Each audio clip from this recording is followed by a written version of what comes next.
सरकार ने एक बड़ा फैसला लेते हुए दिल्ली के तीनों नगर निगम यानी कि म्यूनिसिपल कॉरपोरेशन को एक करने का फैसला किया है।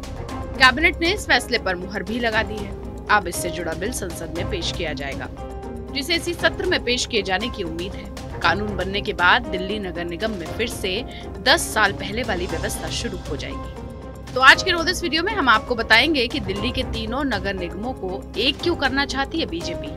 साथ ही बताएंगे कि म्यूनिसिपल कॉरपोरेशन के एकीकरण से बीजेपी को क्या फायदा होगा। बस आप वीडियो के आखिर तक बने रहिए हमारे साथ। बीजेपी आखिर दिल्ली नगर निगम एकीकरण पर इतना जोर क्यों दे रही है, इसका साफ मतलब है कि वो दिल्ली में सीएम की बराबरी पर जाना चाहती है।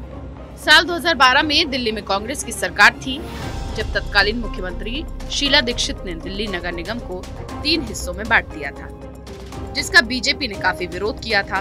दिल्ली एमसीडी पर बीजेपी का शासन है, लेकिन उसका आरोप है कि दिल्ली की केजरीवाल सरकार निगम को फंड नहीं देती है। अगर दिल्ली में तीनों निगम एक होंगे तो इसका एक ही मेयर होगा और उस मेयर की ताकत दिल्ली के मुख्यमंत्री के लगभग बराबर रहेगी। सीधी बात है, क्योंकि दिल्ली विधानसभा में बीजेपी काफी पीछे रहती है, इसलिए एमसीडी के जरिए केजरीवाल सरकार को बीजेपी कमजोर करेगी।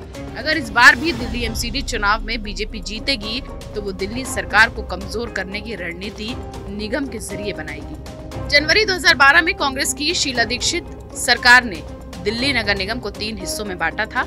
इसके बाद नॉर्थ दिल्ली, साउथ दिल्ली और ईस्ट दिल्ली नगर निगम बन गई थी। तीनों नगर निगमों का कार्यकाल मई में खत्म हो रहा है। साउथ दिल्ली का कार्यकाल 18 मई, नॉर्थ दिल्ली का 19 मई और ईस्ट दिल्ली का 22 मई को खत्म हो रहा है। 18 मई से पहले नगर निगम के चुनाव कराने जरूरी हैं। हालांकि चुनावों को ज्यादा से ज्यादा 6 महीनों तक टाला जा सकता है।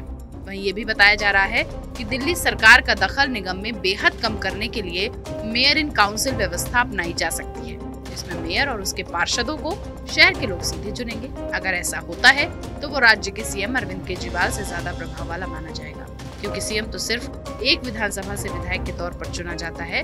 वहीं मेयर और पार्षदों का कार्यकाल बढ़ाने पर भी विचार किया जा रहा है। इसके साथ ही इसके राजनीतिक मायने भी हैं। अगर दिल्ली नगर निगम में एक ही मेयर होगा तो इससे मुख्यमंत्री की ताकत कमजोर रहेगी। बीजेपी ने दिल्ली सरकार पर आरोप लगाया था कि केजरीवाल सरकार फंड नहीं देती, इस वजह से नगर निगम के कर्मचारी भी हड़ताल पर रहते हैं। हमारी इस खबर पर आपकी क्या राय है, कमेंट सेक्शन में लिखकर जरूर बताएं। देश दुनिया से जुड़ी तमाम मुश्किल खबरों को आसान भाषा में समझने के लिए सब्सक्राइब करें हमारा डिजिटल चैनल नो दिस।